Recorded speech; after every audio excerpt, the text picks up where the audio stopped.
TVR9 a assisté à une journée porte ouverte de la nouvelle école secondaire de Chambly. Cette toute nouvelle construction de plus de 650 millions de dollars s'inscrit dans une nouvelle génération de construction d'écoles. Cette journée porte ouverte a permis aux parents, élèves et dignitaires de visiter les lieux. Maintenant accessible pour les élèves du secondaire 1 à 4, elle sera l'an prochain accessible jusqu'au niveau de 5e secondaire. L'ancienne partie est fermée dans l'attente de travaux lui permettant de répondre aux nouvelles normes. Nous avons croisé le député Jean-François Roberge, Luc Lapointe, le directeur du Centre de services scolaires des Patriotes, et la directrice générale, Lisiane Landry.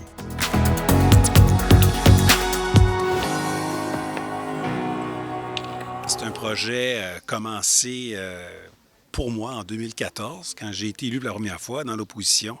Je voyais beaucoup de parents, beaucoup d'enseignants qui me disaient comment ça fait qu'on n'a pas une école secondaire complète, comment ça fait que les jeunes sont obligés de changer d'école au milieu du parcours. Et puis, je me suis intéressé à la question. J'ai parlé à pas mal de parents. Je voyais qu'il y avait une mobilisation en faveur de ça. Puis j'ai questionné à l'époque la commission scolaire. Beaucoup de démarches ont été entreprises. Dans l'intervalle, ma formation politique était au gouvernement. Je suis devenu ministre de l'Éducation. Puis, j'ai travaillé sur un nouveau cahier de charges complet sur ce qu'on appelle les écoles de nouvelle génération, avec complètement des nouvelles directives, des nouvelles normes, du bois, comme on voit ici, des endroits qui sont fenestrés, aérés, etc. Puis finalement, le besoin a été vraiment concrétisé. Ça a été une recommandation des fonctionnaires. Ça allait dans le sens de ce que voulait aussi la population. Annonce du projet.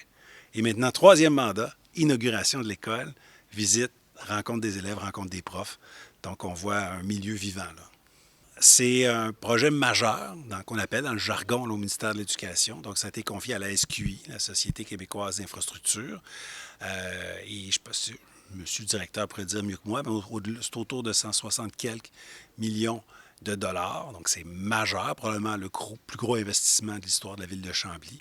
Et je pense que ça a été retardé un peu, mais dans le cadre de la pandémie, il n'y a pas eu d'excès, là. Beaucoup de fierté pour moi, mais je vous dirais pour le personnel. J'ai vu la directrice qui m'a fait faire le tour de toutes les salles, les yeux bien allumés, beaucoup de parents qui étaient là aussi ce soir, des élèves de l'école qui fièrement sont restés et étaient contents de nous guider, nous pointer la salle, la bibliothèque, l'étage des sciences. Donc, on voit que c'est pas juste du béton, puis du bois, puis des tableaux, puis des chaises, là. C'est un milieu de vie, puis c'est fait par du monde, pour du monde. C'est conçu de manière intelligente, puis ça fait du bien. Il va falloir que le Conseil du Trésor là, donne les budgets nécessaires pour arriver à une réfection de l'autre côté. Là. C'est dans le plan depuis le début. On n'y est pas encore, mais c'est certain qu'on va y arriver. On va débloquer ce financement-là pour terminer là, le chantier qui est en 2 phases. Je ne peux pas vous dire le nombre exact parce que je pense que c'est en évolution. D'ailleurs, on m'a dit qu'il y avait un engouement pour l'école. Puis cette année, il y avait plus de classes de secondaire 1 qu'anticipé parce qu'évidemment, ça attire un beau bâtiment comme ça, des projets pédagogiques particuliers aussi. Hein? Quand il y a les espaces, les gens ont de la créativité, veulent défoncer les murs dans tous les sens. Donc, je ne peux pas vous dire quel sera le nombre à la fin, d'autant plus qu'on aura au bout du compte 2 bâtiments quand tout sera vraiment terminé. Là. Ça, je vais laisser les experts du Centre de services scolaires répondre à ça. C'est de voir les profs qui, eux, prennent soin des élèves. Puis je suis très reconnaissant qu'il y a beaucoup de membres du personnel qui sont restés ce soir pour accueillir les gens. On n'a pas juste visité des locaux, on a rencontré des professionnels de l'éducation qui étaient contents de montrer leur milieu dans lequel ils transmettent la connaissance aux jeunes, qui étaient contents de montrer leurs tableaux, de montrer des vidéos, une prof de sciences qui avait fait l'effort d'amener des bidules pour que ça soit spectaculaire. Et c'est ça qui fait qu'une école est vivante, là. C'est quand le personnel se l'approprie puis les élèves vivent dedans, puis je l'ai ressenti. Moi, le prof en moi, ce soir, a ressenti. On n'est pas rentré dans un édifice, on est entré dans une école.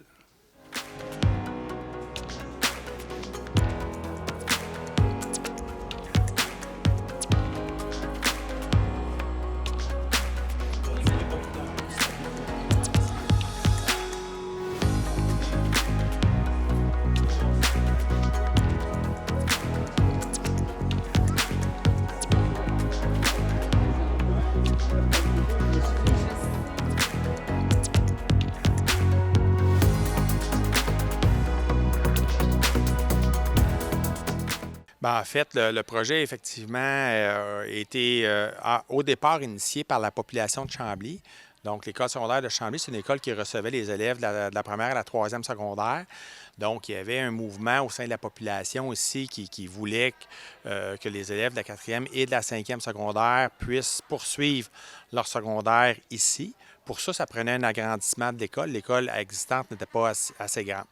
Donc, il y a eu au départ une demande de la population, mais pour justifier une demande d'ajout d'espace à l'intérieur de la commission scolaire à l'époque, bien, nous, on doit avoir une justification d'un nombre suffisant d'élèves sur l'ensemble du territoire. Donc, l'année où l'école secondaire a été autorisée, on avait une demande assez grande sur l'ensemble du territoire. En fait, on a eu 2 autorisations d'agrandissement la même année. Un agrandissement pour l'école secondaire Le Carrefour et un agrandissement pour l'école secondaire de Chambly. Mais l'agrandissement pour l'école secondaire de Chambly était majeur. Donc, c'est pour ça que c'est un projet qui a été géré par la Société québécoise des infrastructures et le ministère de l'Éducation. Donc, on n'a pas, en fait, on ne pouvait pas initialement présenter une demande à Québec aussi rapidement que la population l'aurait souhaité. Donc, ça a pris à peu près 2 ans avant qu'on soit en mesure de justifier une demande d'agrandissement auprès du ministère de l'Éducation pour être en mesure de venir justement expliquer au ministère de l'Éducation qu'on avait un réel manque d'espace sur notre territoire pour les élèves du secondaire. L'agrandissement de l'école secondaire de Chambly s'inscrit dans les nouvelles normes auxquelles l'ensemble des centres des services scolaires souscrivent. Nouvelles normes qui sont demandées par le ministère de l'Éducation dans le cahier de charge, dans le plan directeur pour les nouvelles écoles secondaires, notamment l'utilisation de certains matériaux nobles comme le bois, par exemple, qu'on voit ici à la grandeur de l'école, mais également dans le fait d'avoir des écoles qui sont beaucoup plus lumineuses, vitrées, orientées sur justement la lumière naturelle, qui donnent un milieu de vie fort intéressant pour les élèves. L'autre particularité qu'on y retrouve, si on peut faire justement la comparaison avec le milieu collégial ou milieu universitaire, notamment les bâtisses les plus récentes des milieux universitaires, c'est les espaces communs. Donc, on avait des espaces communs dans les écoles secondaires, il y en a toujours eu, mais ces espaces communs-là sont beaucoup plus vastes, beaucoup plus grands, et ce n'est pas juste des espaces pour circuler, mais ces espaces-là deviennent également des milieux de vie pour les élèves.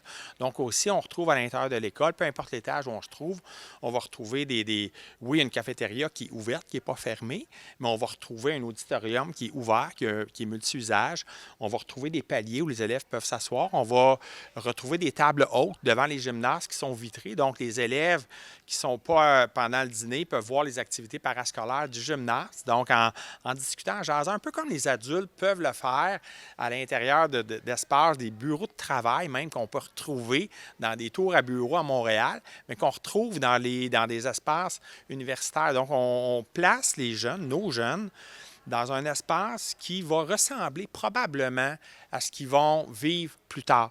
Donc, c'est vraiment là l'emphase qui a été placée à l'intérieur de l'école pour avoir ces espaces communs-là. Puis au Centre de service scolaire des Patriotes, on a un créneau qui est important, qui est dans nos valeurs, la collaboration. Collaboration autant entre les élèves qu'au niveau du personnel. Donc, on a mis à l'intérieur de l'école des espaces collaboratifs. Donc, on retrouve comme dans les bibliothèques universitaires, par exemple, où des jeunes qui ont des travaux d'équipe à faire, ont des locaux qui peuvent réserver à l'intérieur de la bibliothèque pour faire ces travaux-là. Donc, on n'est plus à l'époque où on avait une bibliothèque où tout le monde est en silence. On a une bibliothèque moderne qui répond aux usages d'aujourd'hui. À l'intérieur de la bibliothèque également, on a un espace de vie qui n'ont pas juste des pupitres ou des tables assises où les élèves peuvent travailler, mais des espaces où les élèves peuvent s'installer confortablement pour venir apprécier la lecture et non pas un espace où c'est la lecture uniquement pour répondre à des besoins scolaires. Donc, on retrouve un peu les mêmes aménagements. Puis ces espaces collaboratifs-là, on les a pour les membres du personnel. Donc, des équipes de travail, des équipes d'enseignants qui ont à se réunir en sous-groupe de 5 ou 6 enseignants pour travailler sur certains enjeux communs. Donc, on les a à l'intérieur de l'école. Donc, on en a un petit peu partout, ces espaces-là. Donc, on est venu les intégrer, un créneau qu'on avait au centre de service scolaire, mais on est venu carrément les mettre dans les écoles. On avait déjà l'habitude de le faire pour nos écoles primaires également. Donc, on a au 3e étage, par exemple, tous nos locaux d'art plastique. Donc, dans l'aménagement, on voulait cette luminosité naturelle-là. Donc, avec les architectes, ça ne vient pas de nous, mais c'est des idées des architectes de venir installer justement une lumière naturelle, mais à partir du plafond. On va retrouver, on en a moins parlé, mais quand on parle d'espace de vie, on retrouve une terrasse sur l'un des toits qui peuvent être utilisés selon les besoins de l'école, des élèves. Donc, c'est vraiment un aménagement, comme je le disais, qui est beaucoup plus comparable à ce qu'on va retrouver dans un milieu universitaire ou un espace de travail, de bureau qu'on va retrouver ailleurs. Donc, on met vraiment les élèves dans un autre contexte.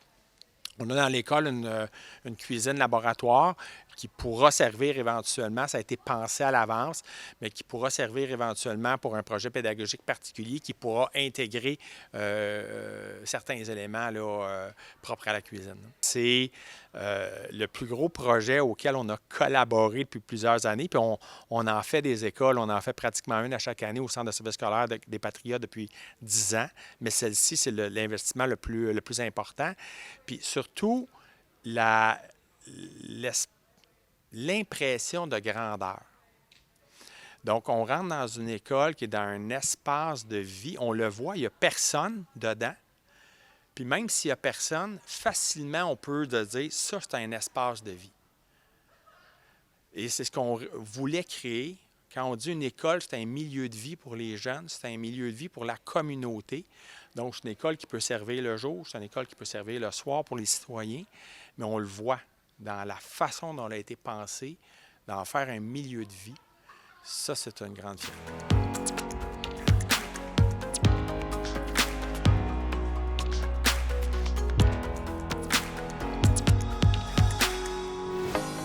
J'ai débuté mon mandat à l'École secondaire de Chambly à la mi-avril dernier, donc c'est tout récent. Par contre, j'avais déjà œuvré à l'École de Bourgogne au primaire, donc je connais bien quand même le secteur de Chambly, puis je souhaitais revenir dans le secteur que j'aime bien. La construction a pris environ 5 ans. Je sais que les délais ont été repoussés au moins à une occasion, qui fait que certains élèves qui croyaient pouvoir terminer leur secondaire, parce que c'est l'idée première de cet agrandissement-là, est que nos élèves puissent poursuivre leur secondaire jusqu'à la toute fin, jusqu'à la 5e secondaire, chose qu'on est incapable de faire étant donné la grandeur de l'école que nous avions avant. On a terminé en juin dernier avec une population de 930 élèves de première à 3e secondaire. Et cette année, on accueille des élèves de première à 4e secondaire et nous avons 1300 élèves présentement à l'école. À l'École secondaire de Chambly, nous recevons les élèves de Chambly et de Carignan. Et à compter de l'an prochain, une nouveauté, nous allons recevoir également les élèves de Saint-Jean-Baptiste de Rouville. À partir de les élèves qui vont quitter leur 6e année vont entrer en première secondaire ici à l'École secondaire de Chambly. Donc, le projet est effectivement de faire vieillir nos élèves. Donc, nos élèves de 3e secondaire de l'an passé sont restés à l'école, contrairement aux années antérieures où nos élèves migraient vers l'École secondaire du Mont-Bruno pour faire leur 4e et 5e secondaire. Maintenant, ils restent avec nous en 4e secondaire. Et l'an prochain, mais nos élèves qui sont en 4e cette année vont poursuivre pour leur 5e secondaire à l'école. Donc, tout simplement, c'est nos élèves, on fait vieillir notre population à même l'école. Dans notre tout nouvel agrandissement, on a vraiment des espaces très grands, très ouverts. D'ailleurs, vous pouvez sûrement voir derrière moi à quel point c'est grand. Nos nouveautés à l'école, ce que nous n'avions pas avant, entre autres un amphithéâtre, des espaces communs pour les élèves à tous les étages. Nous avons également des locaux collaboratifs que nous appelons, ce sont des locaux où des élèves peuvent se regrouper en petits groupes pour pouvoir faire des travaux. On en a de différentes grandeurs, pour 4 élèves, pour 8 élèves, pour 16 élèves. On a également un nouveau local avec une cuisine intégrée qui nous permet cette année de faire du parascolaire, mais éventuellement dans nos projets, nous aimerions avoir un projet qui inclut la cuisine comme cours académique. On a bien évidemment des gymnases de plus, chose que nous n'avions pas. Une belle salle de musculation, mais en fait, c'est un plateau qui sert pour différentes choses, mais entre autres, une salle de musculation qui va être complète. Grosso modo, c'est ce que nous avons de particulier là, qui peut-être ne se retrouve pas dans les autres écoles. Une des classes est conçue pour accueillir minimalement 32 étudiants, mais on peut monter jusqu'à 34. En fait, si on veut respecter les conventions qui nous disent que en 3e, 4e, 5e secondaire, normalement, le maximum d'élèves est 32. Ça arrive des fois qu'on doit dépasser un peu le ratio d'élèves dans une classe. Donc, on est capable, dans la majorité des classes, d'accueillir au moins 34 élèves. Cette année, je pense que l'attrait de la nouvelle bâtisse, l'attrait d'aller vers la 4e secondaire, mais ça a attiré quand même pas mal d'enseignants. On a commencé l'année, on était complet au niveau du personnel enseignant. On est très content de ça. Évidemment, on jongle avec des particularités d'enseignants qui n'ont pas leur qualification légale, mais qu'on accompagne là, au quotidien là, pour leur permettre une entrée en profession qui est harmonieuse puis qui fonctionne bien avec les élèves.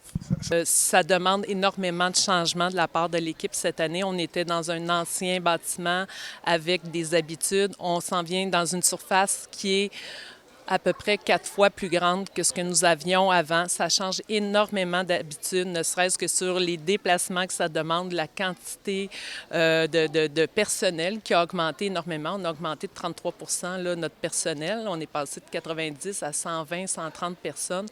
Ça demande toute une collaboration puis une cohésion d'équipe, puis on l'a. C'est vraiment merveilleux. Les gens ont été accueillants envers les nouvelles personnes qui se sont joints à l'équipe et font preuve de souplesse dans tout ce qu'il faut aménager de nouveau ou modifier de ce qui était de nos habitudes antérieures.